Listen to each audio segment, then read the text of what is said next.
Yes, Shabbat Shalawam, Yasharahla. All praises to the Most High.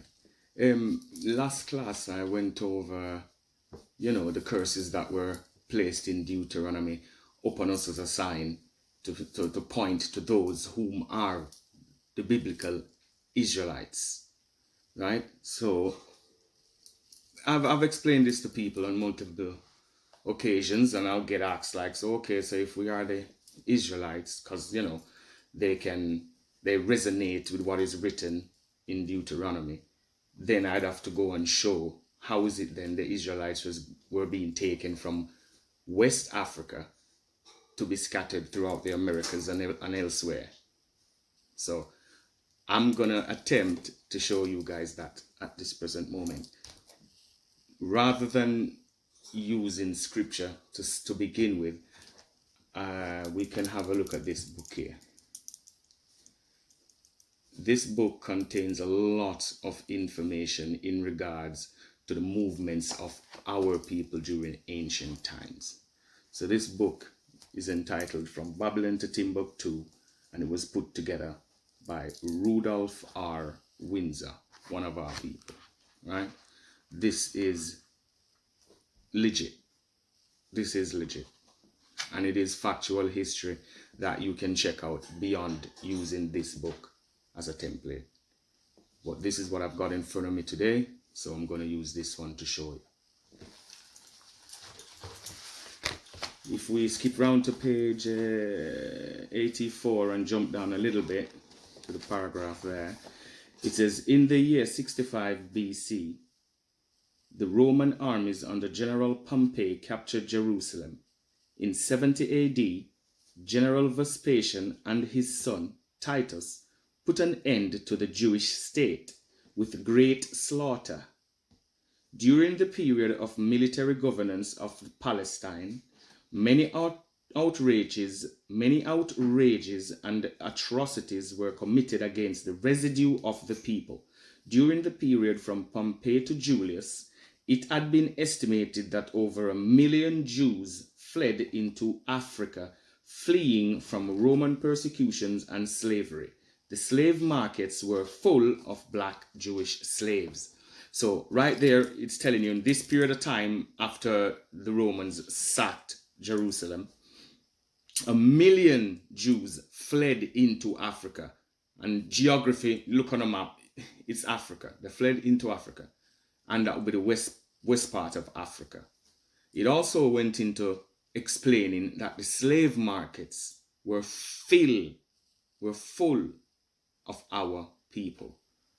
If you look more in depth into that history, that leads into stuff like when they teach you in history about the Colosseums in Rome where they had gladiators fighting. It is well established that the gladiators were slaves. Who were these slaves? You see, so you just have to look into it and you'll see where it goes. But we're sticking with the point that was made that over 1 million Jews fled into West Africa. So if you were to be asked, so how is it the Jews were in West Africa and being taken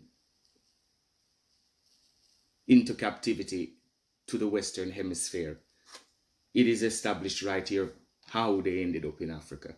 Because when the Romans invaded, they had to flee into Africa. So this is where they were when the Pacific slave trade was being perpetrated.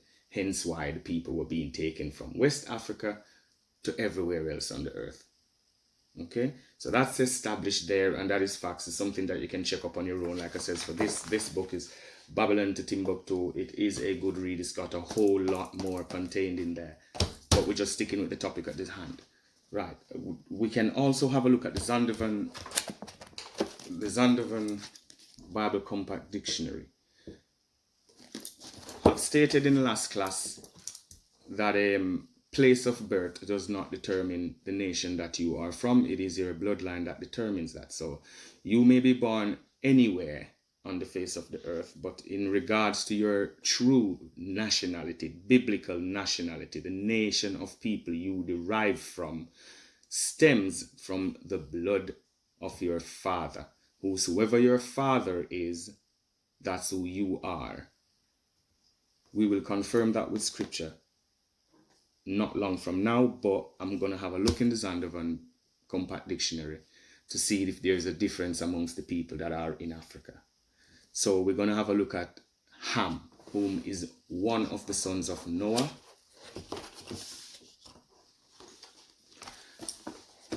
And in here, what it says about Ham is this: the youngest son of Noah, born probably about 96 years before the flood, and one of 8 persons to live through the flood. He became the progenitor of the dark races, not the Negroes, but the Egyptians, the Ethiopians, the Libyans, and the Canaanites. I'll go over that again. The youngest son, Ham, the youngest son of Noah, born probably 96 years before the flood, and one of the 8 persons to live through the flood. He became the progenitor, the beginning, the starting point. He became the progenitor of the dark races, not the Negroes. When someone says dark races, you're talking about melanated people. So here it is in the Bible dictionary explaining to you that Ham is the beginning of a particular section of people. Who are they? It said the Egyptians, the Ethiopians, the Libyans, and the Canaanites. These are the nations that came forth from this man called Ham. But not the Negroes. We know whom that term, whom that byword has been placed upon. It is them which had been taken through multiple slave trades, but the most recent, the Pacific slave trade, the Negroes. So here it is making a difference. It's putting a difference between the Negroes, whom we know are not Negroes. We know from previous classes that these people are the Israelites. So the children of Ham, the nations that come from Ham, are melanated people, no different from the Israelites, who are melanated people themselves.